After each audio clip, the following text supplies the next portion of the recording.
अभी हम कोपेनहेगन के टॉबे आइलैंड्स इलाके में। यहाँ फूल की दुकान है, फल की दुकान है, सब्जियों की दुकान है, शराब की दुकान है, रेस्टोरेंट्स हैं, मीट शॉप हैं, तमाम सारी चीज़ें। लेकिन यहाँ होने की वजह बिल्कुल अलग है। आप यहाँ क्या क्या बेचते हैं? हम यहाँ डेनमार्क से आई सब्जियाँ बेचते हैं और फल बेचते हैं, और दुनिया भर से आए फल भी बेचते हैं जी। मैं देख रहा हूँ कि यहाँ बहुत सी दुकानों पर कोई रखवाली नहीं कर रहा है। आपको डर नहीं लगता कि लोग बिना पैसे दिए सामान उठा कर ले जाएंगे? नहीं, हमें तो ऐसा नहीं लगता।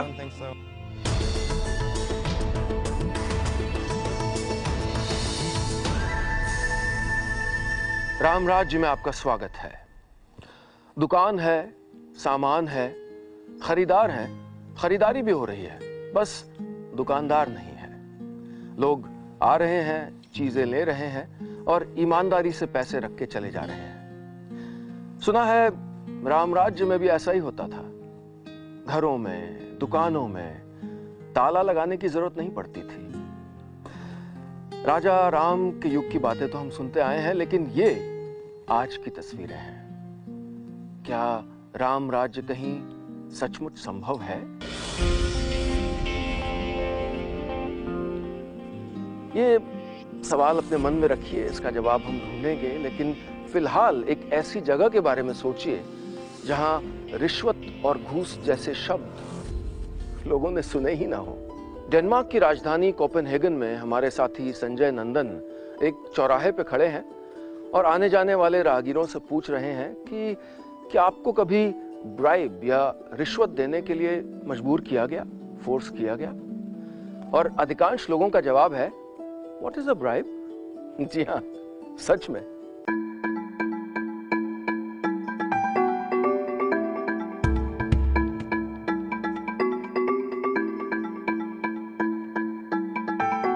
क्या आपको कभी रिश्वत देने के लिए मजबूर किया गया? जुर्माना भरने के लिए? नहीं, रिश्वत। रिश्वत क्या होता है? गैर कानूनी तरीके से मांगे जा रहे पैसों को रिश्वत कहते हैं। पुलिस को? कभी नहीं।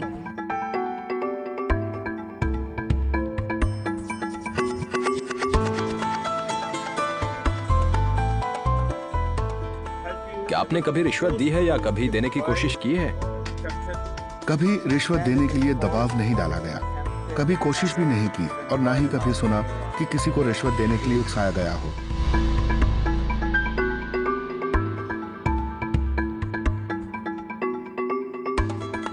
क्या कभी पुलिस ने आप पर रिश्वत देने का दबाव डाला है?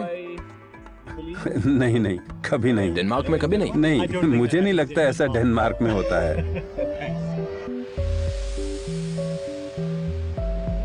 ये सब देख सुनकर हैरत में होंगे आप कि ये कैसा देश है जहां लोगों ने घूस, रिश्वत, ब्राइब जैसे लफ्जों के बारे में सुना ही नहीं है।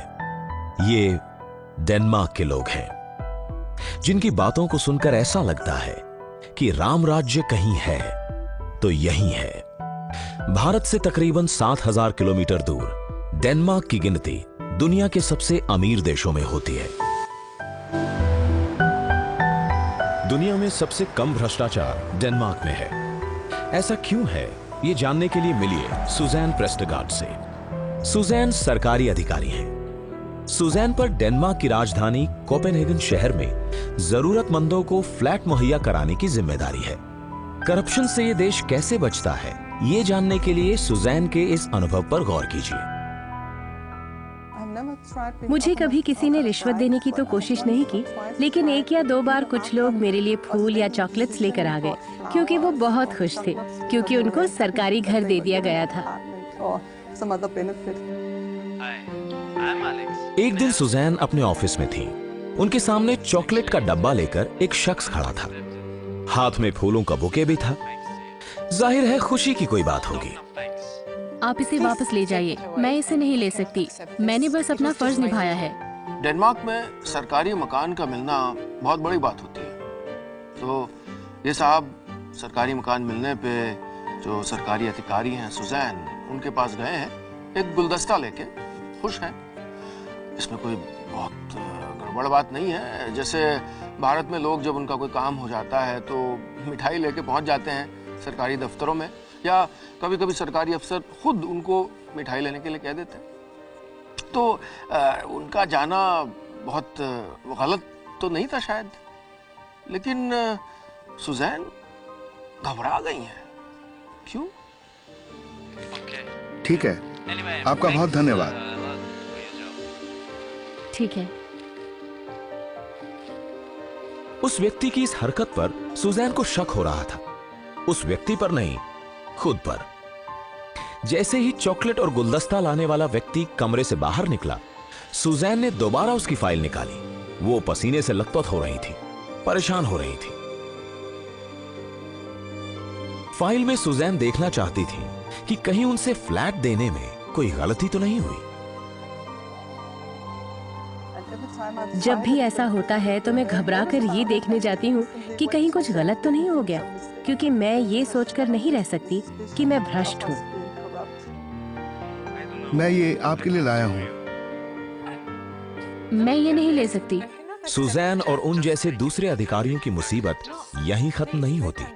कई बार तो लोग चॉकलेट और इस तरह के गिफ्ट जबरदस्ती छोड़कर चले जाते हैं। मैं इसे वापस नहीं ले जा सकता। Thank you. सुनिए, एक बार एक आदमी मेरी टेबल पर चॉकलेट्स छोड़ के चला गया और वो चाहता था कि मैं उसे रखूं। मैंने इस बारे में अपने बॉस को बताया। हमें पता होता है कि तोहफा किसने दिया, लेकिन हम वो नहीं रख सकते।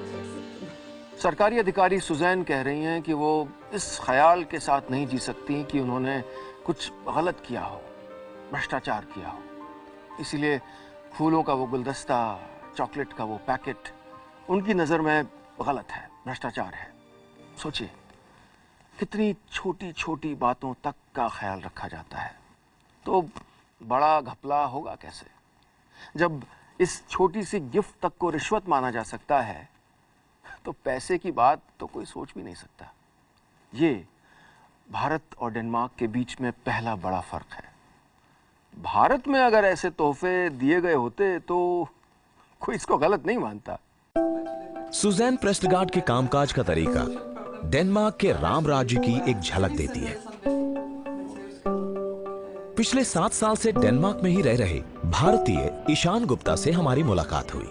सॉफ्टवेयर प्रोफेशनल ईशान मूलतः दिल्ली के रहने वाले हैं। इनकी पढ़ाई लिखाई भी दिल्ली में ही हुई थी।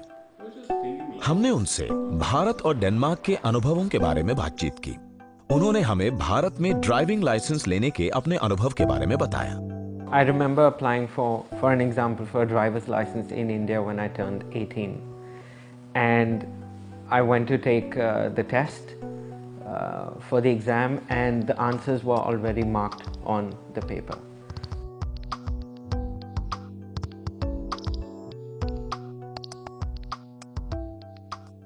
Excuse me, sir. सर, इसमें तो आंसर्स पहले से भरे हो। हाँ, तुम्हारा समय खराब ना हो इसलिए आंसर पहले से भरवा दिए, और चेक करने में भी समय लगता है ना, समझ गए?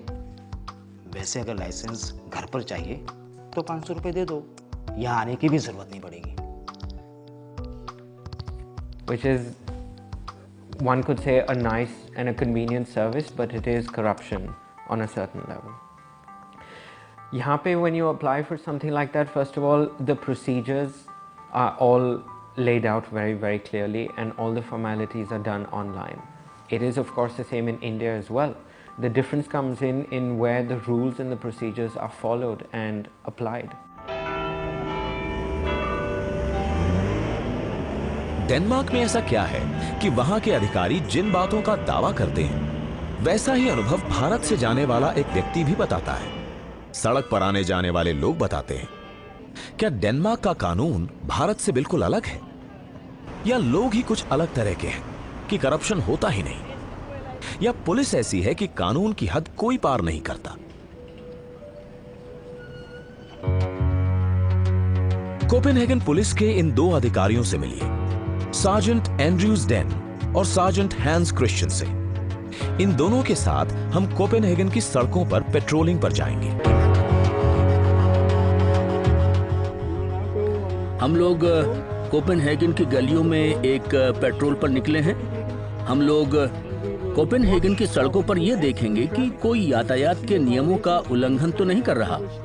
अगर कोई नियमों का उल्लंघन करते हुए पकड़ा जाता है तो हम उस पर फाइन लगाते हैं।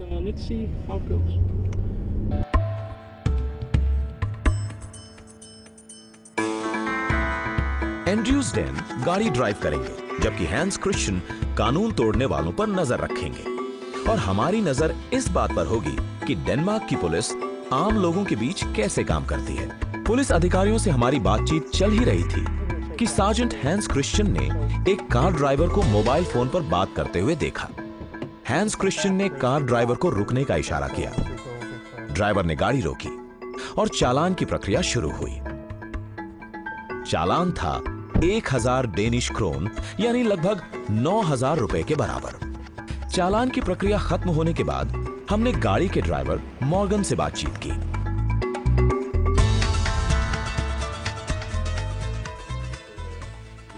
मैं गाड़ी चलाते हुए फोन पर बात कर रहा था तो मैंने नियम तोड़े हैं, लेकिन कोई बात नहीं। बुरा लग रहा है? नहीं, ये चालान की प्रक्रिया हम लोगों की सुरक्षा के लिए ही है। हमें इससे सबक लेना चाहिए। क्या आपसे ऐसे किसी चालान के समय रिश्वत मांगी गई है? नहीं। क्या आपने कभी रिश्वत देकर मामला रफा दफा करने की कोशिश की? नहीं। पक्का? हाँ, पक्का।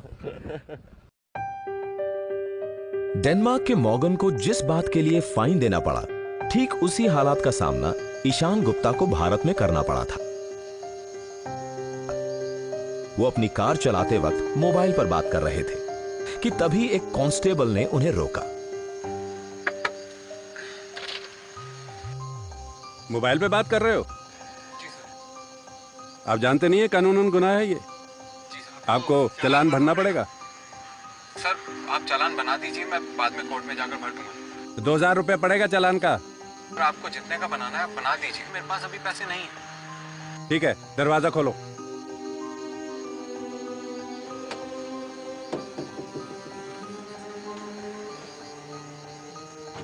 चलो गाड़ी एटीएम ले चलो। एटीएम? अरे भाई एटीएम से पैसे निकालो, 1000 रुपए दे दो और ये किस्सा खत्म करो यहाँ पे। चलो। He just opened the passenger door and got into the car with me, and he said, "Give me 1,000 rupees." And I said, "Well, I don't have 1,000 rupees. I'm not carrying that. And why don't you have a look at my license instead and give me a ticket if you want to?" And he said, "I'm not interested in giving you a ticket. I want 1,000 rupees." And I was like, "Well, I don't have that." He's like, "Well, I can sit in your car. We can drive to the ATM together. You can withdraw 1,000 rupees and then you can give it to me and you can go on to work."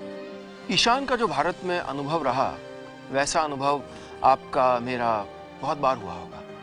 सोचिएगा, जब हम traffic rule तोड़ते हैं, ऐसी स्थिति में फंस जाते हैं, तो क्या ले दे के निकलने की बात हमारे मन में नहीं आती?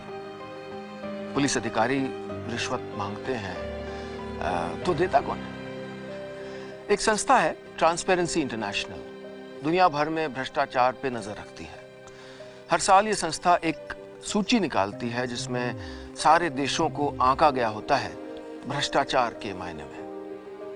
175 देशों की सूची में 2014 में भारत 85वें स्थान पे था। डेनमार्क पहले स्थान पे। डेनमार्क में पुलिस को न्यायपालिका के समकक्ष माना जाता है, यानी जुडिशरी के बराबर माना जाता है ईमानदारी के मामले में। भारत में दुर्भाग्यवश पुलिस को ही सबसे ज्यादा भ्रष्ट माना जाता है। अंतर्राष्ट्रीय संगठन ट्रांसपेरेंसी इंटरनेशनल 1995 से लगातार हर साल इस तरह की सूची जारी कर रही है। इस सूची में डेनमार्क ईमानदारी के पायदान पर 9 बार नंबर 1 और 8 बार नंबर 2 पर रहा है। नट गॉडफ्रिडसन डेनमार्क में ट्रांसपेरेंसी इंटरनेशनल के प्रतिनिधि हैं। नट गॉडफ्रिडसन के मुताबिक डेनमार्क में जिन बातों को करप्शन की श्रेणी में रखा जाता है वो महज पैसे के लेन देन तक सीमित नहीं है।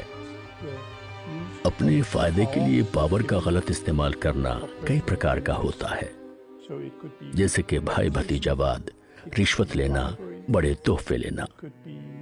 अक्सर लोग सिर्फ रिश्वत लेने को ही भ्रष्टाचार से जोड़ते हैं, लेकिन हम डेनमार्क में मानते हैं कि भ्रष्टाचार कई तरह से होता है। डेनमार्क ने भ्रष्टाचार की परिभाषा भी बहुत व्यापक रखी है। यानी कि एक सरकारी अधिकारी को फूलों का गुलदस्ता देने से लेके नेपोटिज्म, भाई भतीजावाद, ये सब उसमें शामिल है। दूसरी तरफ अगर हम भारत की बात करें तो 2008 में इसी ट्रांसपेरेंसी इंटरनेशनल ने एक अनुमान लगाया था कि गरीबी की रेखा के नीचे रहने वाले लोग किस तरह से करप्शन के साथ जीते हैं, क्या असर पड़ता है उनकी जिंदगियों पर भ्रष्टाचार का। उन्होंने पाया कि कम से कम 48% भारतीय गरीब लोग पुलिस को घूस देते हैं। उनका ये अनुमान था कि उस साल में 883 करोड़ रुपए इन्हीं गरीब लोगों ने घूस में, रिश्वत के रूप में दिया, और इसमें से 214 करोड़ रुपए पुलिस को दिया। और ये बात 2008 की है। डेनमार्क के लोग दुनिया में सबसे ज्यादा टैक्स देने वालों में से एक हैं। डेनमार्क दुनिया के सबसे अमीर देशों में से एक है। यहाँ के अमीर और गरीब का फर्क दुनिया में सबसे कम है। क्या भ्रष्टाचार ना होने की वजह से डेनमार्क को अमीरी गरीबी के फासले को कम करने में मदद मिली है? ये जानने के लिए डेनमार्क की व्यवस्था को करीब से परखना जरूरी है। और यही वजह है कि आज हम डेनमार्क में हैं। डेनमार्क की राजधानी कोपेनहेगन में है और हमारे पीछे है कोपेनहेगन का मशहूर टाउन हॉल। हम यहाँ यह समझना चाहते हैं कि क्यों डेनमार्क की गिनती लगातार उन देशों में होती है जहाँ सबसे कम करप्शन है, भ्रष्टाचार है। आखिर वो व्यवस्था बनती कैसे है? वो कौन से लोग हैं जो मजबूती के साथ भ्रष्टाचार पर लगाम लगाकर रखते हैं? और भारत के लोग इस व्यवस्था से क्या सीख सकते हैं? ये वो कौन सी बातें हैं जिन्हें हम अपना सकते हैं?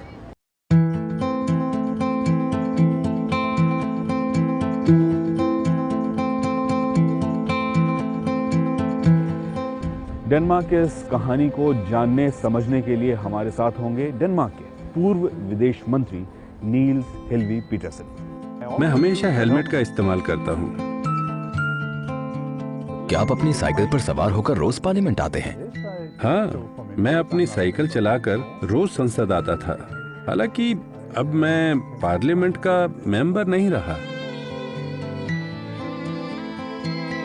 देखा आपने, नील्स हेल्वी पीटरसन साइकिल चलाते हुए डेनमार्क की पार्लियामेंट तक पहुंच गए हैं। नील्स 40 साल तक सांसद रहे हैं। इस देश के वित्त मंत्री थे, विदेश मंत्री थे, इनके पिता मंत्री थे, इनके बेटे भी अभी मंत्री हैं। लेकिन साइकिल का साथ नहीं छोड़ा इन्होंने, सादगी का भी साथ नहीं छोड़ा।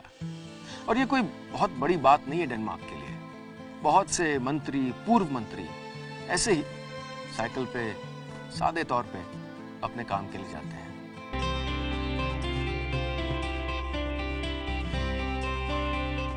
सबसे जरूरी बात यह है कि जिस समय कोई मिनिस्टर अपॉइंट होता है, उसी समय उस व्यक्ति को अपनी दूसरी सभी कमाई के जरियों और कामों को छोड़ना पड़ता है। जिस दिन आप अपॉइंट होते हैं, आपको प्राइम मिनिस्टर ऑफिस से उसी दिन बुलाया जाता है और उसी दिन आपसे पूछा जाता है कि क्या आपके कमाई के दूसरे जरिए भी हैं, और अगर हैं तो आपको उसी वक्त उसे छोड़ना होता है।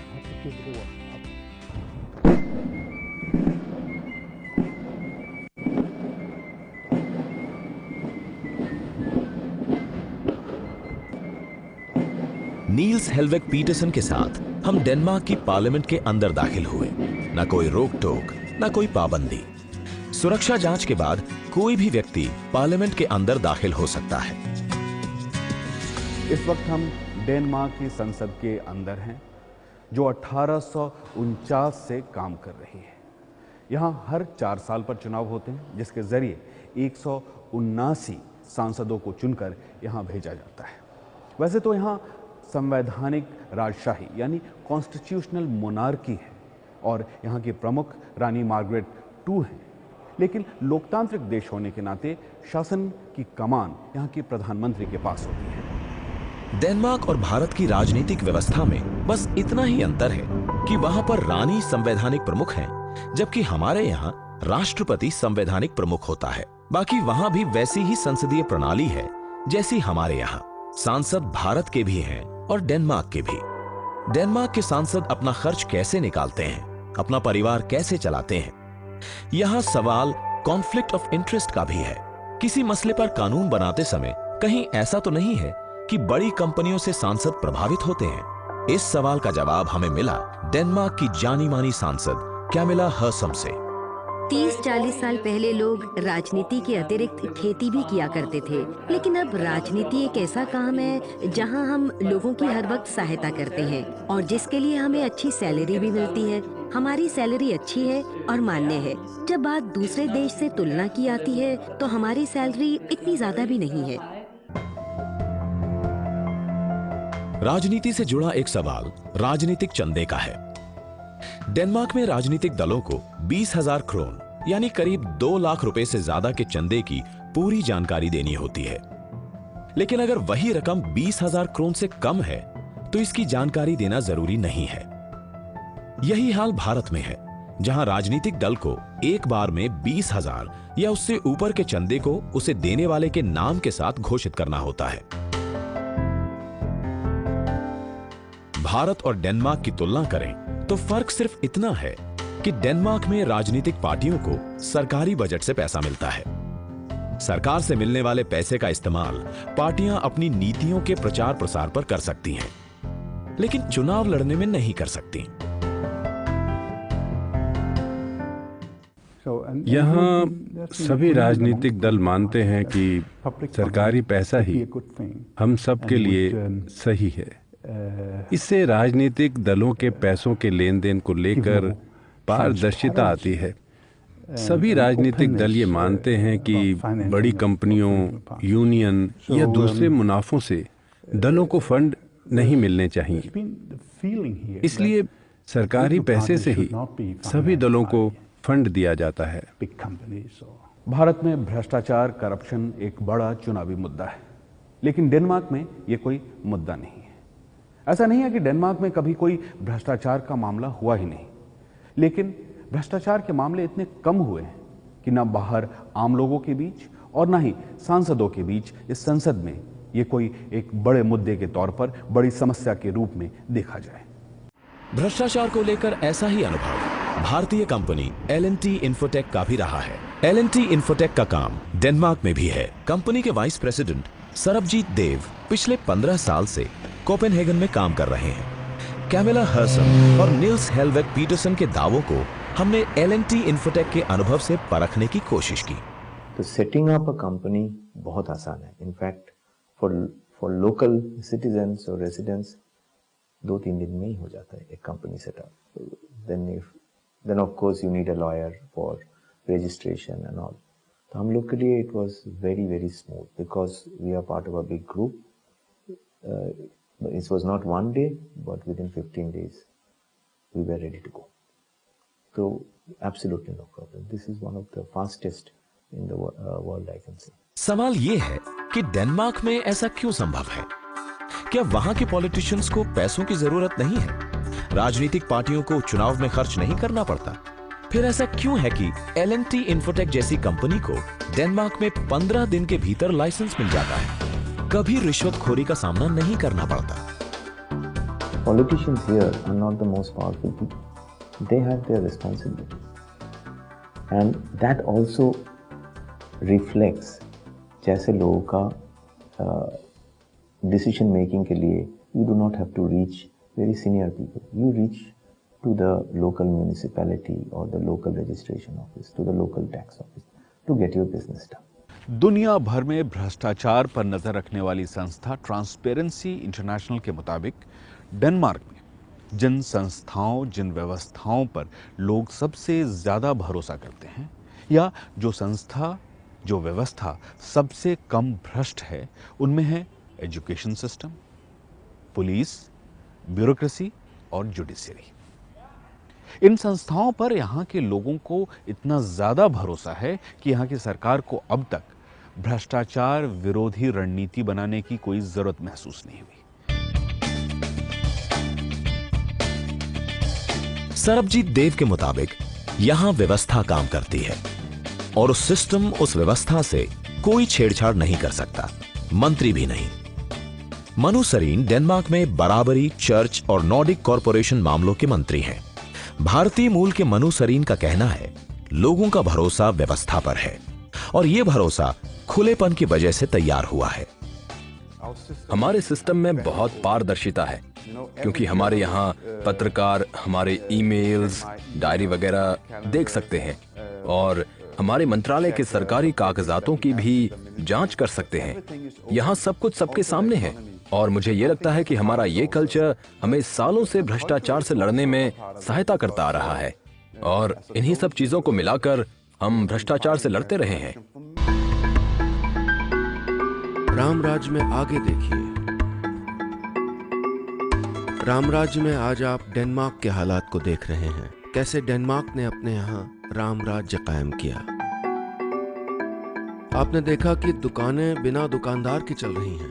डेनमार्क में सरकारी अधिकारी कैसे काम करते हैं, किन बातों का ध्यान रखते हैं।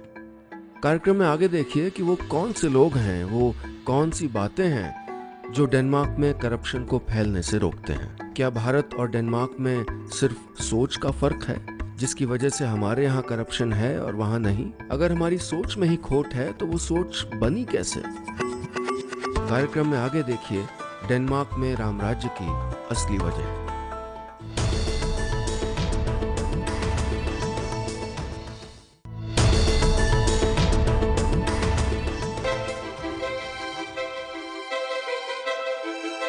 रामराज्य में अब तक आपने देखा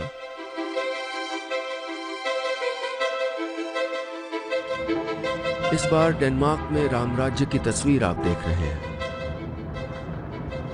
आपने अब तक देखा कि कैसे लोग व्यवस्था पे भरोसा करते हैं और व्यवस्था के बाहर जाने की किसी भी नागरिक को जरूरत नहीं पड़ती। हालात ऐसे हैं कि राजधानी कोपेनहेगन में जब हमारे रिपोर्टर ने राहगीरों से पूछा कि क्या आपको कभी रिश्वत देनी पड़ी, तो कुछ लोगों की प्रतिक्रिया आश्चर्यचकित करने वाली थी। कुछ लोगों ने कहा, ये रिश्वत होती क्या है? इस शब्द का मतलब क्या है? रिश्वत क्या होता है? गैर कानूनी तरीके से मांगे जा रहे पैसों को रिश्वत कहते हैं। पुलिस को कभी नहीं। आपने देखा कि कैसे छोटी छोटी बातों का ध्यान रखा जाता है।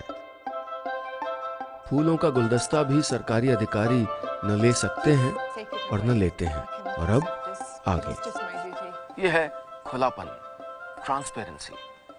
यही एक बहुत बड़ा फर्क है भारत और डेनमार्क में। पहला फर्क, जैसा हमने देखा, कि छोटी छोटी बातों का ध्यान रखा जाता है। फूलों का गुलदस्ता तक देना ठीक नहीं माना जाता। और दूसरा ये कि सरकार, मंत्री, अफसर सूचना को छुपाते नहीं है। भारत में भी यूं तो राइट टू इंफॉर्मेशन है, सूचना का अधिकार है, लेकिन सूचना का मिलना इतना आसान नहीं है, अड़चनें होती हैं। डेनमार्क में सूचना देना एक परंपरा है, उसको थोपना नहीं पड़ता।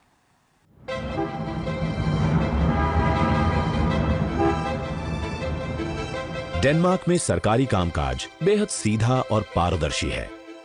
इस बात को हम भी परखना चाहते हैं। इसी ख्याल से हम कोपेनहेगन म्युनिसिपैलिटी के दफ्तर पहुंचे। इस कोपेनहेगन शहर में जितनी भी रिहायशी इमारतें हैं, उसका 1/3 हिस्सा सरकार के पास होता है। सरकार के पास इसलिए होता है क्योंकि उन इमारतों को, उन अपार्टमेंट्स को सरकार जरूरतमंद को सौंपती है। अब जरूरतमंद कौन है, किसे कितनी जरूरत है, किसे ज्यादा जरूरत है, इसका फैसला इस डिपार्टमेंट, इस इमारत के अंदर होता है। यहीं हमारी मुलाकात सुजैन पेस्टगार्ड से हुई थी। हमने देखा था कि सुजैन ने एक गुलदस्ता तक लेने से भी इनकार कर दिया था। लेकिन सवाल सुजैन के ईमानदार होने या ना होने का नहीं, बल्कि व्यवस्था का है। वहां की व्यवस्था कैसे काम करती है? सबसे पहले लोग हमारे विभाग में आते हैं।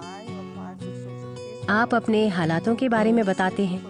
एक अफसर आपके केस को देखता है, जो कि ये तय करता है कि आप सरकार की ओर से दिए जाने वाले मकान के लायक हैं या नहीं। अगर आप उसके लायक पाए जाते हैं तो आपका केस फिर से एक बार दूसरे अफसर चेक करते हैं कि आपको वाकई इस मकान की जरूरत है, पर आप उसे खरीदने की क्षमता नहीं रखते। आप कितने भी रसूख वाले क्यों न हो, आपका केस बाकी सबके केस की तरह ही देखा जाता है। हमारे यहाँ 2 स्तरीय नियंत्रण प्रणाली है जो इन केसेस को देखती है। एक नागरिक के लिए बड़ा मुश्किल होता है ये जानना कि इन दोनों स्तरों पर कौन सा अधिकारी उन्हें मिलेगा। तो इससे अंडर द टेबल रिश्वत देकर सरकारी मकान हासिल करना नामुमकिन हो जाता है। सुजैन ने काम करने के जिस तौर तरीके का जिक्र किया, ठीक वैसा ही अनुभव ईशान गुप्ता का भी डेनमार्क में रहा था। ईशान जब अपना रेजिडेंट परमिट लेने पहुंचे तो उन्होंने जो देखा उसकी कल्पना वो भारत में रहकर नहीं कर सकते थे।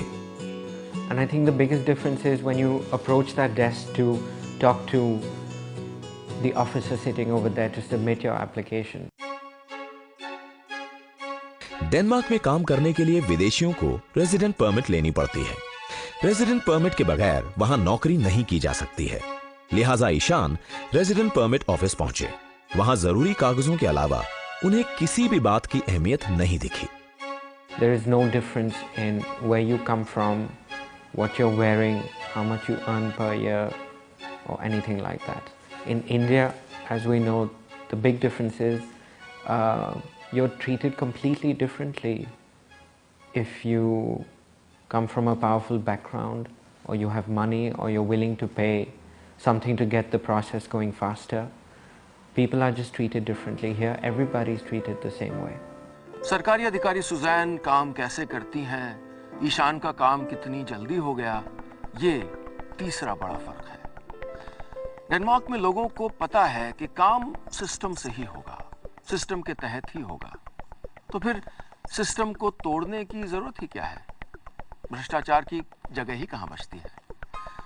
सरकारी अधिकारियों को ईमानदारी के पायदान पे डेनमार्क में बहुत ऊंचा रखा जाता है।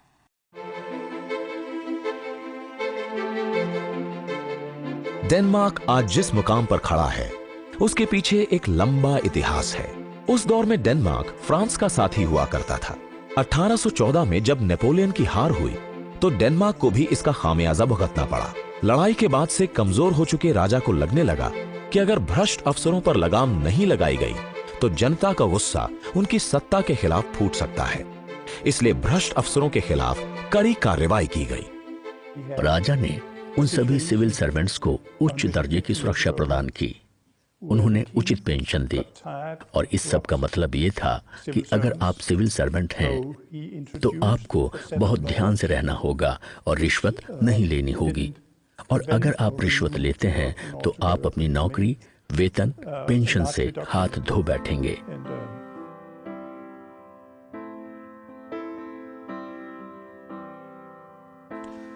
तब से लेकर अब तक ये माना जाता है कि डेनमार्क में सरकारी अधिकारियों की तनख्वाहें अच्छी हैं। अच्छी तनख्वाह और पेंशन ने डेनमार्क के सरकारी अधिकारियों को करप्शन से दूर रखा है। तो क्या अगर भारत में सरकारी मुलाजिमों की, अधिकारियों की तनख्वाहें बहुत बढ़ा दी जाएं तो करप्शन खत्म हो जाएगा? ये सवाल हमने बहुत से देशों में करप्शन का, भ्रष्टाचार का अध्ययन करने वाले प्रोफेसर हैंस से पूछा। वैसे ये बात पूरी तरह सही नहीं है। उन देशों में भी जहां सिविल सर्वेंट्स के वेतन ज्यादा होते हैं वहां भी भ्रष्टाचार पाया जाता है। भ्रष्टाचार वहीं कम हो सकता है जहां लोगों को नौकरी उनकी योग्यता के बल पर मिले, न कि भाई भतीजावाद की वजह से या आपसी संबंधों से। ये प्रणाली भारत में सालों से चली आ रही है। दरअसल भारत और डेनमार्क में बड़ा अंतर सोच का भी लगता है।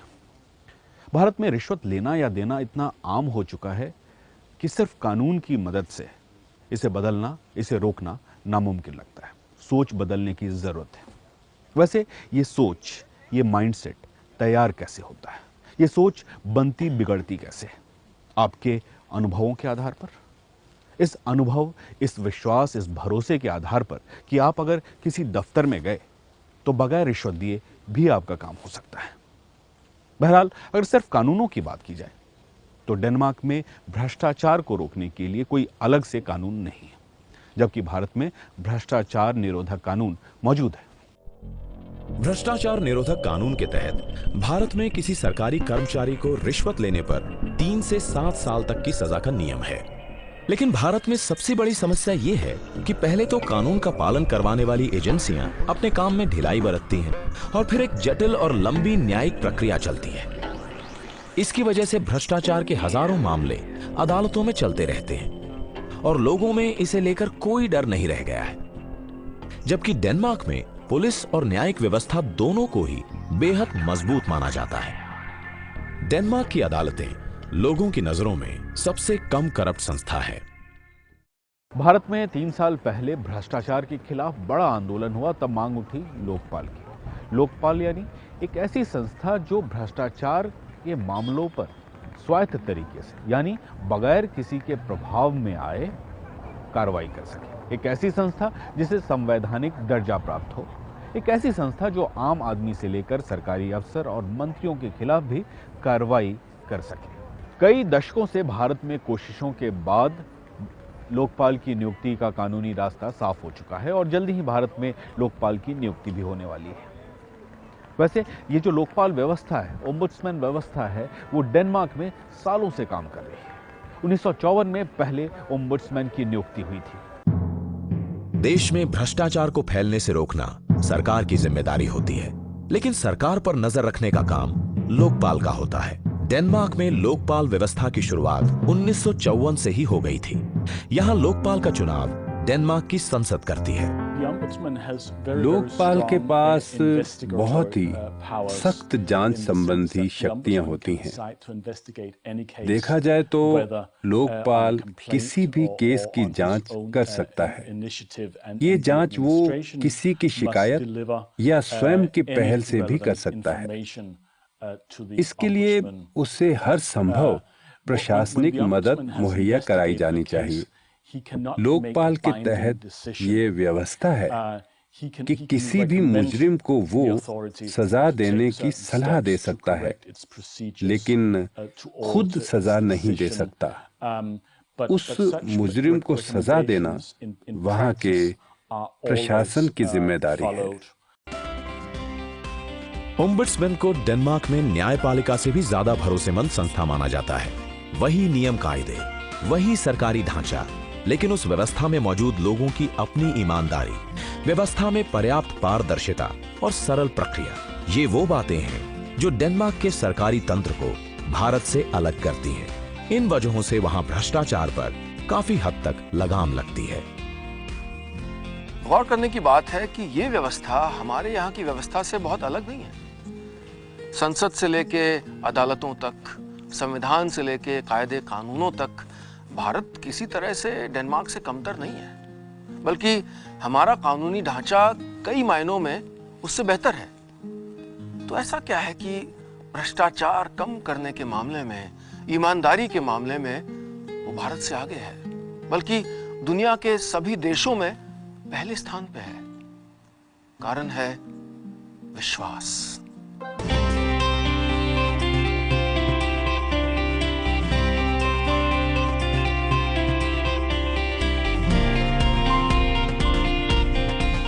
अभी हम कोपेनहेगन के टॉबे एलेंस इलाके में।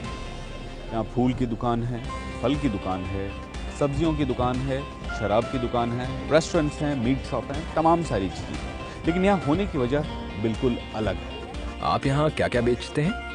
हम यहाँ डेनमार्क से आई सब्जियाँ बेचते हैं और फल बेचते हैं, और दुनिया भर से आए फल भी बेचते हैं। जी, मैं देख रहा हूँ कि यहाँ बहुत सी दुकानों पर कोई रखवाली नहीं कर रहा है। आपको डर नहीं लगता कि लोग बिना पैसे दिए सामान उठा कर ले जाएंगे? नहीं, हमें तो ऐसा नहीं लगता।